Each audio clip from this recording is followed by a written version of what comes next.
Bismillahirrahmanirrahim. Assalamualaikum warahmatullahi wabarakatuh.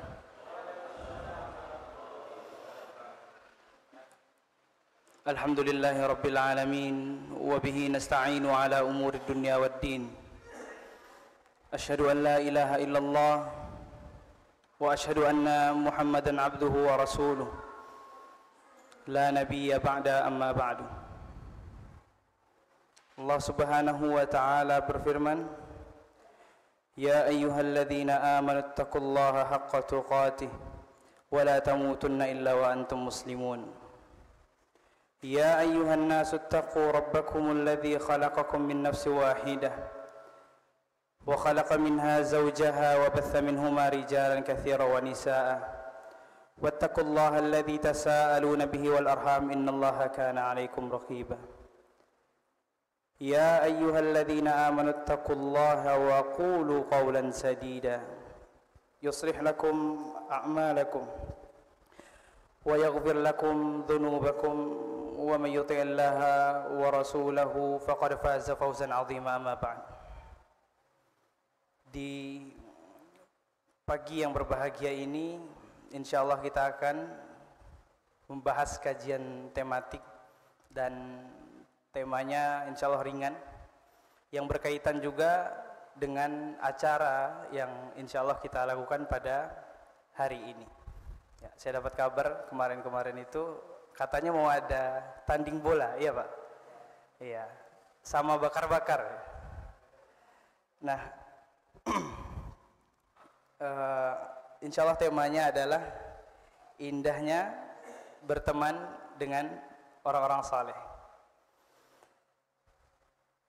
Pada dasarnya manusia yang diciptakan oleh Allah Subhanahu wa ta'ala, berbagai bangsa, berbagai suku, itu diciptakan untuk saling mengenal. Maka ketika ada seorang muslim terlebih, dia menghindari manusia, tidak mau bergaul, tidak mau bermuamalah, maka ini telah menyelisihi fitrah dari penciptaan tersebut. Karena Allah berfirman juga di dalam Al-Quran, Inna ja'alnakum syu'uba. Kami menjadikan kalian tuh bangsa-bangsa. Ada yang bangsa Arab, ada yang Asia, dan Asia pun ada banyak lagi. Ada yang Eropa, ada yang lain-lainnya. Dan di setiap bangsa itu ada suku-suku lagi. Bahkan di Indonesia ini terdiri dari banyak suku. Saya yakin juga mungkin di antara bapak-bapak atau ibu-ibu terdiri dari beberapa suku pula. Akan tetapi tidak ada yang menjadikan pembatas antara suku-suku tersebut. Itulah yang membedakan Islam mungkin dengan agama-agama yang lainnya. Seperti mungkin Yahudi yang mensyaratkan darah yang sah dari keturunan mereka untuk pemeluk Yahudi yang murni. Ya. Kemudian Allah pun telah memberikan keutamaan kepada agama Islam ini, menjadikan pemeluk-pemeluknya itu ukhuwah, persahabatan, kekeluargaan yang sangat kuat, yang Allah tidak berikan kepada umat-umat sebelumnya. Kalau misalnya kita lihat atau sering kita baca tentang kisah-kisah Bani Israel, setiap diutus Nabi kepada mereka, ada yang dibunuh, ada yang didustakan. Diutus lagi Nabi, begitu lagi. Diutus lagi Nabi, begitu lagi. Sampai kapan pun, sampai terakhir pun Nabi dia bawah kepemimpinan Nabi Musa, mereka masih tidak mau patuh dengan Nabi Musa. Di antara ketidakpatuhan mereka, di antara kedurhakaan mereka kepada Nabi Musa, dia berkata apa? Mereka berkata apa? Idhhab anta wa rabbuka faqatila. Udah, kamu pergi saja bersama Tuhan kamu yang perang berdua. Inna hahuna qa'idun. Kami di sini duduk-duduk sudah. Berbeda halnya dengan sahabat-sahabat Nabi kalau kita baca itu sirah-sirah. bagaimana rasa persaudaraan mereka yang kuat. Di sebuah kisah itu diceritakan bahwa ada 3 orang yang sekarat di sebuah perang pada zaman Nabi. Kemudian salah seorang sahabat memberikan minuman ke salah seorang dari 3 orang yang sekarat tersebut. Akan tapi orang yang diberikan minum itu menolak. Kemudian disuruh untuk memberikan ke saudaranya yang sekarat yang lain.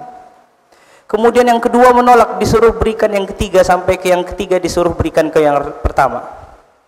Sampai akhirnya mereka mati syahid. Lihat bagaimana persaudaraan.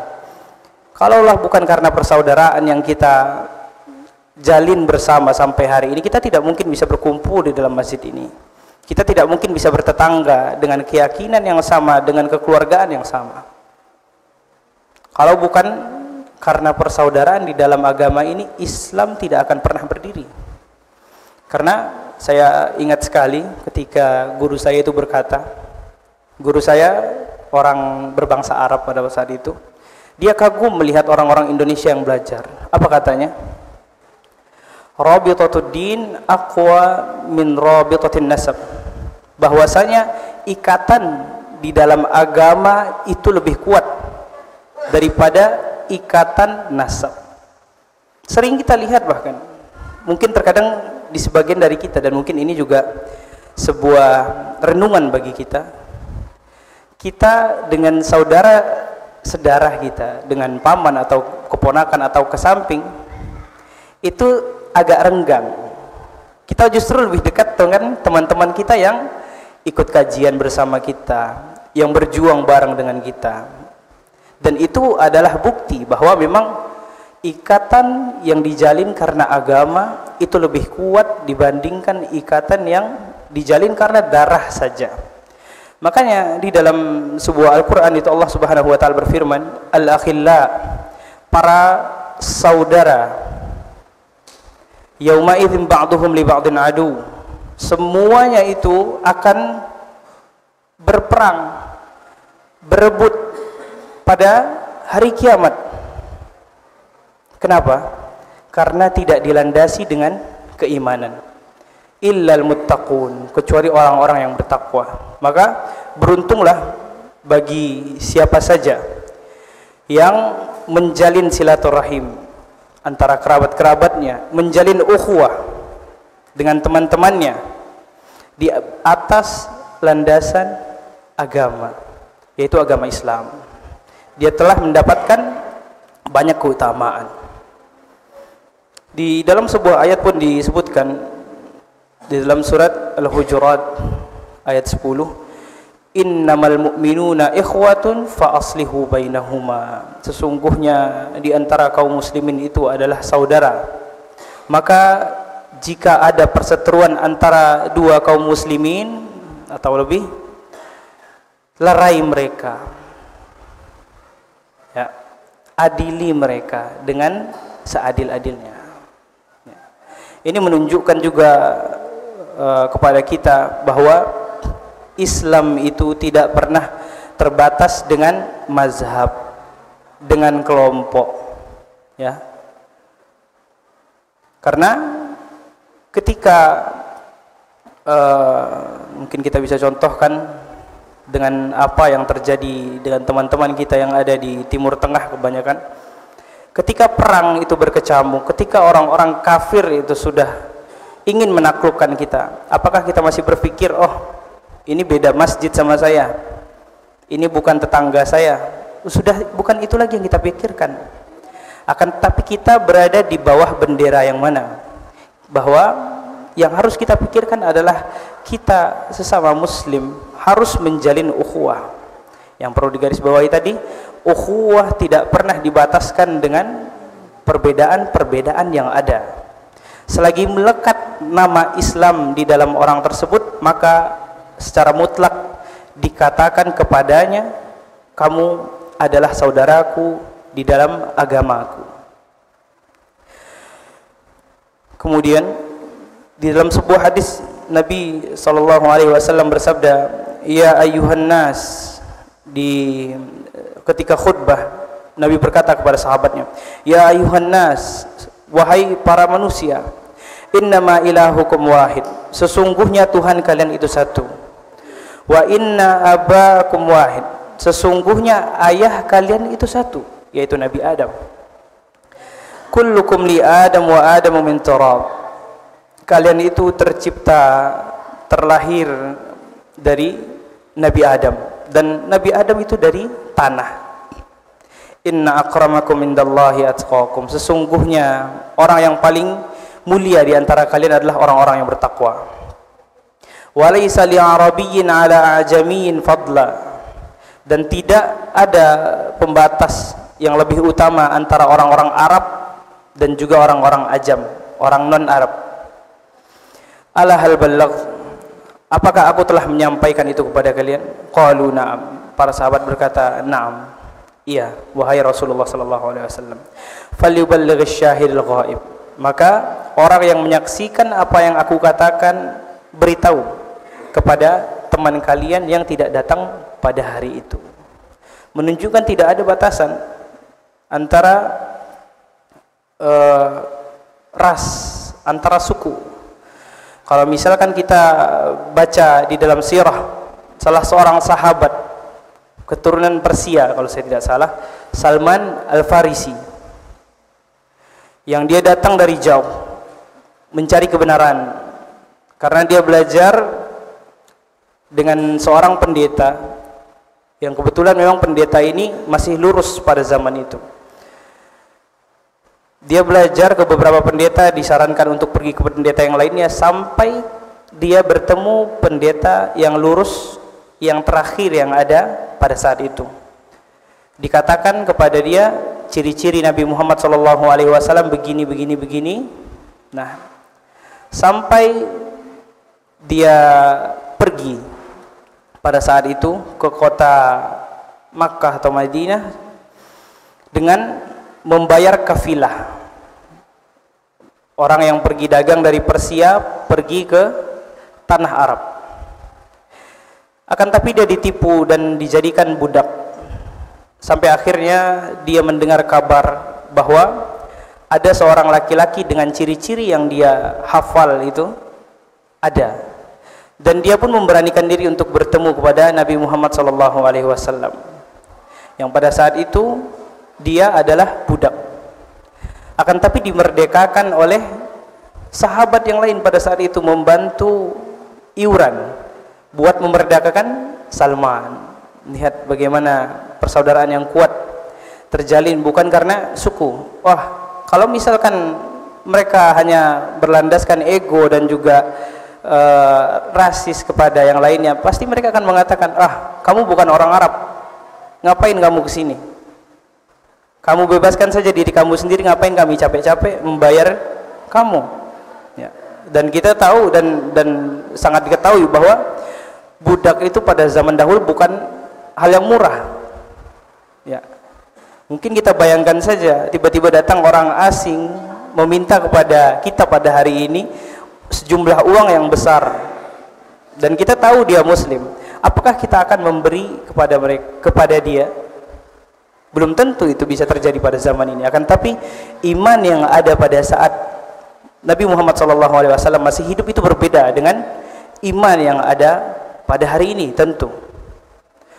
Maka dalam sebuah hadis Nabi bersabda, la tasubbu ashabi, jangan kalian hina sahabatku. Di sebagian orang saya lihat banyak yang menghina, mempermasalahkan perseteruan yang terjadi antara Ali dan Muawiyah. Ya. Jadi bahasanya itu sudah menghina gitu pada zaman ini. Akan tapi jauh sebelum itu Nabi Muhammad SAW sudah bersabda, jangan kalian hina sahabatku. Fawallahi, Nabi SAW bersumpah, aku bersumpah demi Allah, kalau misalkan salah seorang sahabatku memberi 1 mud kurma atau bahkan setengah mud kurma, 1 mud itu segini Pak, 2 genggaman tangan, atau bahkan kata Nabi setengahnya saja kurma di jalan Allah, mereka bersedekah tidak akan sama sedekahnya dengan kita pada hari ini kita menyedekahkan 1 gunung Uhud emas. Dan kita tahu nggak ada orang yang bisa menyedekahkan satu sebesar gunung Uhud emas pada hari ini, menunjukkan besarnya keimanan para sahabat pada saat itu. Maka kita belajar dari mereka bagaimana mereka menjaga ukhuwah, bagaimana kuatnya ukhuwah pada saat itu, sampai-sampai Romawi Pak, itu takluk pada saat perang di zaman Umar. Kemudian Persia juga takluk pada saat di zaman Umar juga. Itu disebabkan oleh kuatnya persaudaraan di antara mereka. Akan tapi dengan mirisnya pada hari ini sebagian kita bermusuhan dengan yang lainnya. Sebagian kita berselisih keras dengan yang lainnya. Sampai-sampai kamu nggak boleh ke sini, kamu nggak boleh ke sini. Ya, apalagi sekarang ini zaman pemilu ya Pak.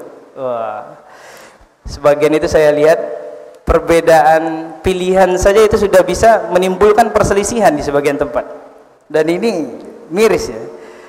Berarti udah bukan di atas landasan agama lagi.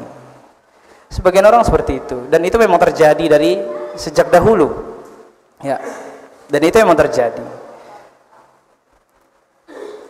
Dan di dalam Al-Quran Allah Subhanahu wa Ta'ala sudah memerintahkan kepada kita juga untuk senantiasa menjaga ukhuwah. Di dalam sebuah ayat Allah Subhanahu wa Ta'ala berfirman, wa'tasimu bihablillahi jami'an wa la tafarraqu. Berpegang teguhlah dengan tali Allah dan janganlah kalian tercerai-berai. Wadhkuru ni'matallahi 'alaikum idh kuntum a'da'an fa'alafa baina qulubikum. Ingatlah wahai kaum muslimin ketika kalian adalah musuh satu sama lain. Ya, kalau kita baca sejarah itu Pak, orang Arab ya, mungkin bahkan sampai sekarang, dahulu itu tidak pernah damai. Walaupun Arab itu adalah bangsa yang besar, tapi mereka tidak pernah bersatu di bawah satu kepemimpinan. Ya, makanya pada saat itu kenapa Arab itu adalah bangsa yang paling tertinggal di antara bangsa yang lainnya. Sebelumnya itu udah ada bangsa Romawi, udah ada bangsa Persia yang mereka sudah punya kerajaan sendiri, bangsa Cina dan yang lainnya. Mereka lebih maju pada saat itu. Akan tapi Arab itu sibuk berperang dari dahulu.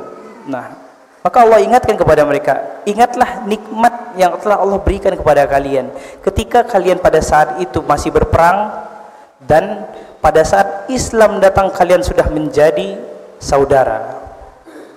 Dan nikmat itu juga mungkin sampai sekarang kita rasakan.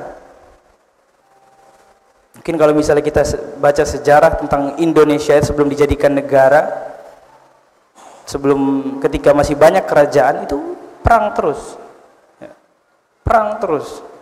Bahkan sampai penjajahan Belanda pun pasti masih banyak peperangan. Akan tapi ketika Islam sudah menyebar, kita sudah mulai bersatu di bawah sebuah panji. Dan itu yang kita inginkan sekarang. Terkadang sebagian mungkin dari kaum muslimin malah lebih senang untuk berselisih di antara yang lainnya, menunjukkan saya yang benar, kamu yang salah, kamu bukan saudara saya, sampai seperti itu. Dan bukan ini yang diinginkan oleh Al-Quran dan juga As-Sunnah. Allah Subhanahu wa Ta'ala dan Nabi Muhammad SAW menginginkan kita untuk bersatu. Maka banyak cara yang kita lakukan, mungkin sebagian bapak-bapak atau sebagian asatizah yang ada di Indonesia atau bahkan di Cirebon, untuk menyatukan kaum muslimin dari dakwah sosial atau mungkin pembagian zakat dan yang lainnya, atau bahkan acara-acara yang seperti ini. Ya, karena sebagian orang itu kaku Pak. Saya pernah nemukan di sebagian tempat. Jadi ketika diadakan acara-acara yang seperti ini, dia malah nggak mau ikut. Ya, malah nggak mau ikut. Dan yang mirisnya lagi, ketika diadakan kajian pun nggak mau ikut juga. Jadi kita bingung kadang. Ini orang mau ikut apa gitu. Ya, nah Allah memerintahkan hamba-hambanya itu untuk bersatu. Kemudian Allah juga memberikan balasan bagi siapa saja yang menyambung apa yang Allah perintahkan untuk disambung, yaitu ukhuwah, silaturahim dan yang lainnya. Allah Subhanahu wa taala berfirman, walladzina yasiluna ma amarallahu bihi an yusala wa yakhshawna rabbahum wa yakhafuna su'al hisab. Dan orang-orang yang menyambung apa yang Allah perintahkan untuk disambung, yaitu silaturahim. Mereka orang-orang yang takut hari akhir dan mereka takut kepada Rabb mereka juga. Di ayat selanjutnya disebutkan mereka akan mendapatkan tempat yang sangat berharga, yaitu surga. Dan tentu ini adalah tujuan kita semua.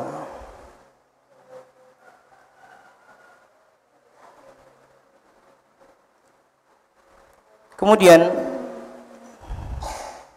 banyak di antara dalil-dalil yang menunjukkan keutamaan menjalin ukhuwah, keutamaan berteman dengan orang-orang saleh, keutamaan membangun persaudaraan di atas agama.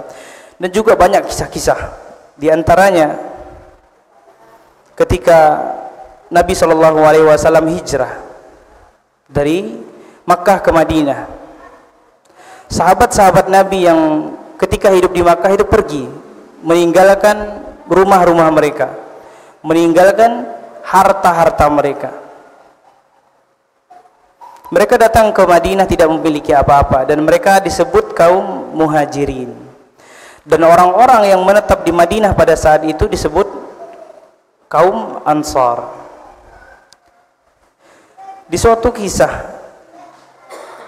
ada salah seorang sahabat yang berkata kepada Nabi SAW, wahai Rasulullah, aku memiliki sepetak tanah. Aku ingin membagi tanah tersebut kepada saudaraku, yaitu kaum muhajirin. Karena pada saat itu ketika hijrah, kaum muhajirin hijrah bersama Nabi, Nabi mempersaudarakan antara kaum muhajirin dan juga kaum Ansar. Di antara sahabat yang dipersaudarakan adalah Abdurrahman bin Auf dengan, ada yang tahu Pak? Abdurrahman bin Auf dipersaudarakan dengan salah seorang sahabat. Ada yang tahu namanya? Siapa? Dengan Sa'ad bin Rabi'. Nah, itu salah satunya. Dipersaudarakan pada saat itu. Ya. Dipersaudarakan oleh Nabi SAW. Singkat cerita, aku ingin membagi dua tanah ini kepada saudaraku. Dia punya tanah, ingin bagi dua, setengahnya dikasih ke saudaranya orang muhajirin. Akan tapi kata Nabi apa? Tidak, penuhi sajalah keperluan mereka dan bagilah kurmanya. Saking kuatnya, padahal Nabi pun tidak menyuruh pada saat itu. Nabi nggak memerintahkan, akan tapi dengan keinginan mereka karena kesaudaraan yang kuat, ingin berbagi tanah kepada mereka. Dan kita tahu tanah itu adalah hal yang berharga. Atau kalau misalkan orang ini cuma punya tanah gitu Pak, nggak punya yang lainnya, cuma punya tanah sama rumah, berat pasti hati, bahkan hati kita untuk berbagi setengah tanah ini kepada mereka. Ya. Maka di antara kisah yang lainnya juga ketika ada salah seorang sahabat Nabi yang lapar datang kepada Nabi SAW, mereka berkata, wahai Rasulullah, kami lapar. Dan itu biasa sahabat Nabi itu biasa datang kepada Nabi SAW, datang mengadu karena kelaparan. Seperti halnya Abu Hurairah, karena Abu Hurairah terkenal bahwa dia itu ahli sufah. Ahli sufah itu adalah orang yang tidur di masjid, apa-apa kegiatan itu di masjid, karena tidak mempunyai rumah. Nah, Abu Hurairah pada suatu hari beliau tidak makan sekian lama, nggak tahu berapa hari, dalam waktu yang lama, sampai-sampai dia pingsan, saking laparnya pada saat itu, dan diberikan susu oleh Nabi SAW. Nah, di kisah ini, kemudian Nabi memeriksa rumahnya, rumah-rumah istrinya. Akan tapi Nabi juga berkata, saya tidak mempunyai makanan di rumah. Ya, berarti Nabi pada saat itu juga bukan orang kaya, Pak. Pada saat itu fakir. Pada saat itu fakir. Kemudian Nabi datang ke sahabat-sahabat yang lain. Wahai para sahabatku, siapa di antara kalian yang ingin menjamu tamu Allah ini? Kemudian ada salah seorang Ansor yang menetap di Madinah pada saat itu. Dia berkata, saya wahai Rasulullah. Kemudian dia pergi menemui istrinya, ya, disuruh suguhkan makanan dan minuman kepada tamu Rasulullah ini. Akan tapi istrinya berkata, wahai suamiku, sesungguhnya demi Allah tidak ada makanan kecuali untuk kita dan anak-anak kita. Jadi cuma cukup untuk keluarga saja, nggak cukup untuk tamu-tamu. Akan tapi apa kata suaminya? Wahai istriku, tidurkan anak-anak kita. Anak-anaknya disuruh tidur, Pak. Biar apa? Biar nanti anak-anak itu nggak makan. Makanannya itu bisa diberikan kepada tamu-tamu tadi. Maka mendengar hal tersebut Rasulullah SAW sangat gembira. Sampai ke titik seperti itu mereka merasakan persaudaraan. Ketika tidak ada pun mereka masih bisa berbagi. Dan di salah satu kisah lagi, di sahabat yang saya sebutkan tadi, Abdurrahman bin Auf, seorang muhajirin, dipersaudarakan dengan seorang Ansor yang bernama Sa'ad bin Rabi. Abdurrahman bin Auf ini adalah orang yang miskin pada saat itu, nggak punya rumah, nggak punya kendaraan, ya. Datang ke Madinah, dipersaudarakan dengan Sa'ad bin Rabi, nggak punya apa-apa. Dan pada saat itu di sebuah riwayat disebutkan bahwa Sa'ad bin Rabi ini adalah orang yang paling kaya di Madinah pada saat itu. Ya. Misal ada yang datang dari mana saja, datang ke Cirebon, dipersaudarakan dengan orang paling kaya di Cirebon pada saat ini. Dia nggak punya apa-apa. Akan tapi apa kata Sa'ad bin Rabi, seorang saudara Ansor ini? Wahai Rasulullah, bagi setengah hartaku, aku ingin membagi setengah hartaku, aku berikan hartaku setengahnya kepada Abdurrahman bin Auf. Lihat bagaimana kuatnya persaudaraan mereka. Ya. Mungkin coba kita misalkan pada hari ini, sebagian mungkin bapak-bapak yang punya mobil, datang satu orang, Pak, jual mobilnya, kasih ke dia uangnya, itu pasti berat. Ya, ya wajar. Pasti berat. Akan tapi pada saat itu orang yang paling kaya di Madinah ingin membagi hartanya setengah dikasih ke saudaranya yang lain pada saat itu. Itu terjadi. Dan saking kerennya ini cerita lagi, belum selesai sampai di sini, Pak. Dia ingin menceraikan salah satu istrinya, kemudian ingin dinikahkan kepada Abdurrahman bin Auf ini. Ya. Misal Sa'ad bin Rabi ini ada 4 istrinya, dia bilang ke Abdurrahman bin Auf, kamu pilih di antara istriku mana yang kamu sukai, kemudian aku akan menceraikannya. Ya. Sampai segitunya, Pak. Kemudian apa kata Abdurrahman bin Auf? Abdurrahman bin Auf ini salah satu di antara sahabat yang sangat pintar, Pak. Apa kata Abdurrahman bin Auf? Wahai Sa'ad, tunjukkan kepadaku di mana pasar, aku ingin berjualan di sana. Ya, dia pebisnis. Abdurrahman bin Auf radhiyallahu anhuma, dia ada pebisnis, ingin berbisnis ke pasar. Dikatakan salah seorang ulama mengatakan, kalau misalnya dikasih debu kepada Abdurrahman bin Auf juga bisa dijadikan uang sama dia, saking hebatnya itu orang bisnisnya. Ya, istilahnya apapun yang diberikan kepada Abdurrahman bin Auf bisa dijual. Kemudian setelah beberapa waktu Abdurrahman bin Auf menjadi salah seorang yang terkaya di Madinah pada saat itu. Karena kehebatan dia dalam berjual beli. Dan dia pun menikah dengan seorang wanita di Madinah dengan mahar yang besar. Dan itulah diantara kisah sahabat, persaudaraan yang kuat diantara sahabat, yang tentu itu dapat memotivasi kita, karena tidak ada cinta yang dapat kita ikuti, kita jadikan panutan, kecuali yang pertama tentu cinta Nabi Muhammad SAW kepada umatnya, dan juga cinta sahabatnya kepada sahabat yang lainnya. Dan disebutkan bahkan di sebuah riwayat juga, sebagian orang muhajirin dan ansor mereka saling mewariskan ya. Jadi ketika misal orang ansor wafat, mereka mewariskan harta mereka ke muhajirin. Akan tapi akhirnya turun ayat tentang warisan yang melarang hal tersebut. Ayat berbunyi wa ulul arhami ba'dukum aula bi ba'd, bahwa orang-orang di dalam garis nasabmu, entah itu anak atau bapak dan juga yang lainnya, mereka lebih utama dalam hal warisan daripada orang selain itu. Dan akhirnya mereka tidak membagikan warisan. Sampai ke tahap warisan pun mereka membagikan kepada saudara muhajirin atau ansar mereka. Dan itulah diantara kisah yang dengannya kita belajar bagaimana persaudaraan itu dibangun, di atas landasan mana persaudaraan itu berdiri seharusnya.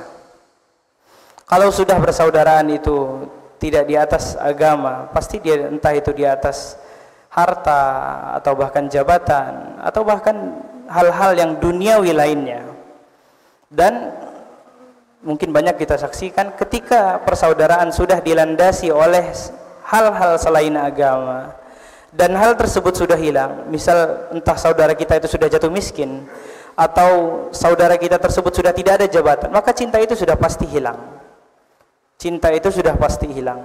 Dan persaudaraan yang dilandaskan di atas agama tidak akan pernah hilang. Di antara keutamaan bagi orang-orang yang menjaga persaudaraan mereka dengan orang-orang saleh, orang-orang kaum muslimin.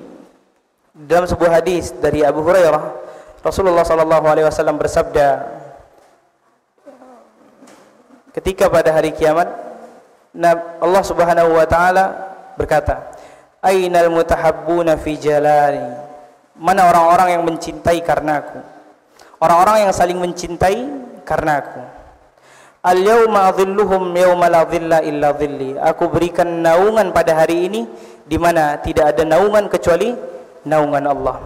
Jadi diantara balasan bagi orang-orang yang saling mencintai karena Allah, orang-orang yang bersaudara karena Allah Subhanahu wa taala, Allah akan berikan naungan kepada mereka. Allah akan berikan naungan kepada mereka. Dan yang kedua, orang yang menjaga ukhuwah dan saling mencintai karena Allah, akan Allah berikan salah satu balasan, yaitu haqqat mahabbati lilladzina yatahabbuna fiyya. Allah akan berikan kecintaan kepada mereka. Orang yang mencintai karena Allah, mencintai saudaranya karena Allah, niscaya Allah akan mencintai mereka. Allah kalau sudah cinta kepada kita, wahai bapak, ibu, tidak ada lagi yang namanya susah itu menjadi susah, dan bahagia itu bahagia saja enggak. Karena kebaikan di dalam diri seorang muslim itu adalah ketika mereka diberikan kesenangan mereka akan bersyukur, dan ketika mereka diberikan kesusahan mereka akan bersabar.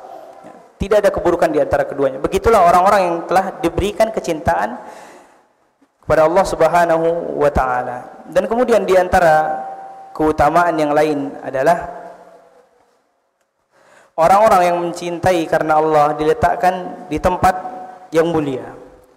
Dari Muadz bin Jabal, beliau berkata, sami'tu Rasulullah sallallahu alaihi wasallam, aku mendengar dari Nabi sallallahu alaihi wasallam, beliau bersabda, Allah Subhanahu wa taala berfirman, al-mutahabbuna fi jalali lahum manabir min nur. Orang-orang yang saling mencintai karena Allah, mereka mempunyai mimbar, mereka mempunyai tempat-tempat yang tinggi nanti ketika di akhirat kelak, yang mana tempat tinggi tersebut diciptakan dari cahaya. Karena apa? Karena mereka mencintai karena Allah. Sampai-sampai para syuhada, orang-orang yang mati syahid itu iri. Ya. Orang yang mati syahid itu iri kepada orang-orang yang mencintai karena Allah. Itu diantara balasan orang-orang yang saling mencintai karena Allah, orang-orang yang bersaudara di bawah naungan agama Islam. Dan tentu masih banyak sekali keutamaan-keutamaan, terutama di dalam rentetan keutamaannya. Tentu ketika kita bersaudara, kita akan mengamalkan amalan-amalan yang lain, seperti kita memberi salam kepada dia, kita datang ketika teman kita itu sakit, dan juga amalan-amalan yang lainnya yang berkaitan dengan persaudaraan ini. Dan tentu tema yang singkat, nasihat yang tidak panjang ini semoga menjadi pengingat bagi kita. Ya, insya Allah kita yakin bahwa hal-hal yang seperti ini sering kita dengar sudah. Keutamaan-keutamaan ini sering kita dengar. Akan tetapi pengulangan itu bukan sekedar pengulangan, Pak. Wa dzakkir fa inna dzikra tanfa'ul mu'minin. Kata Allah Subhanahu wa taala, ingatkanlah. Ya, karena sesungguhnya mengingatkan itu berguna bagi orang-orang yang beriman. Terkadang kita lupa karena entah dilandaskan emosi atau bahkan kepentingan sepihak, kita lupa ada keutamaan-keutamaan, ada larangan, ada perintah. Akan tapi ketika diingatkan, semoga itu menjadi sebuah peringatan yang menjadikan kita ingat kembali. Oh, seperti ini rupanya. Ya. Dan setelah kita mendengar apa yang disampaikan tadi dari nasihat-nasihat tentang menjalin ukhuwah, semoga dengan acara-acara seperti ini, acara-acara yang diadakan insyaallah akan menjadi penguat ukhuwah, ya, penguat persaudaraan di antara kita. Tidak ada lagi ribut-ribut karena hal-hal yang bisa kita anggap duniawi gitu, Pak. Ya. Nah, karena banyak kaum-kaum sebelum kita atau bahkan pada zaman ini yang rusak persaudaraannya karena hal-hal duniawi tersebut. Dan tentu kita akan menginginkan untuk menghindari hal-hal seperti ini. Ya, semoga Allah menjadikan perkumpulan kita ini menjadi perkumpulan yang diberkahi insyaallah, dan menjadikan perpisahan kita menjadi perpisahan yang tidak menimbulkan dosa. Allahumma amin. Mungkin itu saja dari saya.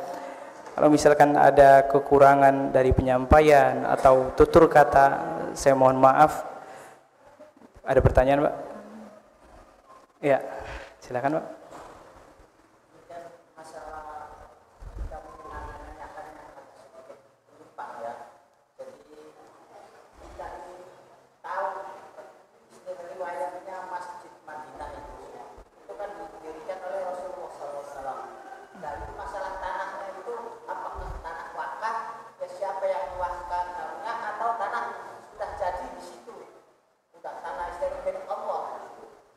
Karena luas gitu ya, Pak. Dulu kan masjid kecil gitu, Pak. Kenapa bisa luas sampai sekarang gitu? Iya. Yang saya tahu ya, Pak, dahulu itu masjid Haram atau bahkan Masjid Nabawi memang sebelumnya itu kecil. Sebagaimana pada saat sebelum kekhilafahan Bani Umayyah itu, ya, setelah Nabi wafat, kuburan Nabi itu belum masuk ke dalam masjid pada saat itu. Akan tapi karena ada perluasan dan pada saat itu kaum muslimin makin banyak, nah diperluas akhirnya. Dan tentu yang memberikan tanah ini adalah orang-orang yang hidup pada saat itu, entah sahabat yang masih hidup yang mereka mempunyai tanah tersebut, atau mungkin anak-anak mereka. Dan karena pada saat itu tentu sudah ada khilafah atau penguasa pada saat itu, tentu entah lewat mereka dibayar, dibeli tanah mereka, atau bahkan mereka mewakafkan tanah mereka untuk dibangun masjid, mungkin seperti itu, Pak. Ya, nggak seperti di Indonesia ya, Pak. Ya, soalnya kalau di Indonesia ini kan sering tanahnya diambil, uangnya belum dikasih, bahkan tempat tinggalnya pun buat menggantikan nggak dikasih. Ya seperti itu. Ada lagi Pak?